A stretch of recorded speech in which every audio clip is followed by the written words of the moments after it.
विधानसभा चुनाव नहीं लड़ने वाले जनसुराज पार्टी के संस्थापक प्रशांत किशोर अब बांकीपुर सीट पर होने जा रहे उपचुनाव में खुद मैदान में उतरने जा रहे हैं।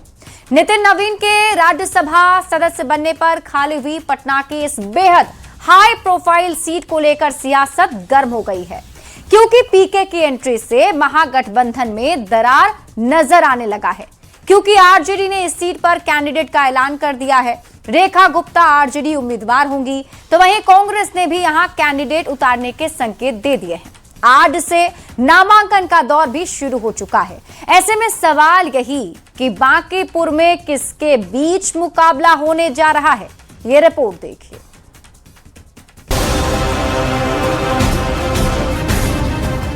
पटना सेंट्रल का बेहद प्रतिष्ठित और वीवीआईपी सीट बांकीपुर। बीजेपी की परंपरागत माने जाने वाली इस सीट से नितिन नवीन लगातार जीतते रहे थे, पर बीजेपी के राष्ट्रीय अध्यक्ष बनने और फिर उनके राज्यसभा सदस्य चुने जाने के बाद से यह सीट खाली हो गई थी। अब 30 जुलाई को यहां विधानसभा का उपचुनाव होने जा रहा है। इस बार मुकाबला दिलचस्प और रोमांचक होने की उम्मीद है।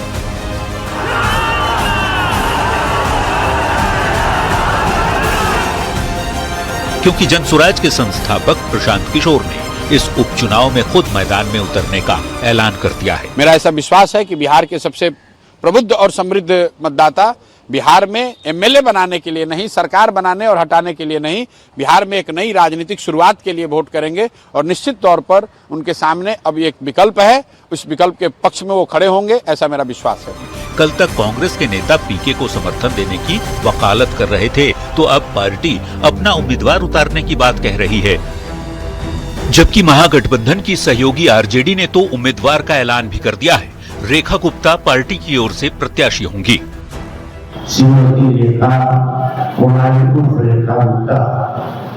को उम्मीदवार बनाया था और 43,000 वोट उनको आया था और सेकंड किया था, तो पार्टी ने फिर फैसला लिया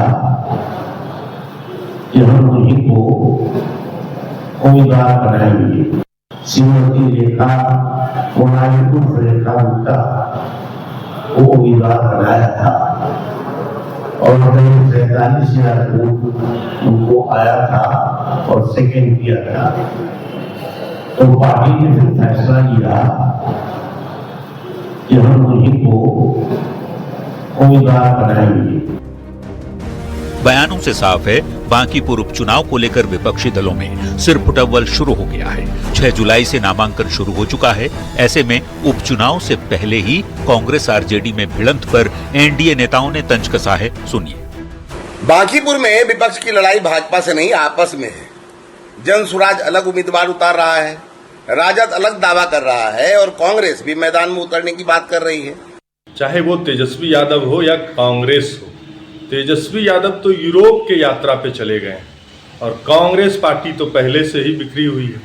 दोनों में सिर्फ फिटौवल चल रहा है। बीजेपी और जेडीयू के नेताओं ने कहा है कि विपक्ष की लड़ाई एनडीए से नहीं बल्कि उनकी आपस में ही है। ऐसे में बिखरे विपक्ष पर जनता कभी भरोसा नहीं करेगी। अब जनता किस पर भरोसा करेगी, ये तो 3 अगस्त को आने वाले नतीजे ही तय करेंगे। पर चुनावी ताल जिस तरह से हर कोई ठोक रहा है, उससे यही सवाल उठ रहे हैं कि बांकीपुर में किसके बीच होगा मुकाबला। न्यूज़ 18 के लिए पटना से रवि एस नारायण के साथ ब्यूरो रिपोर्ट।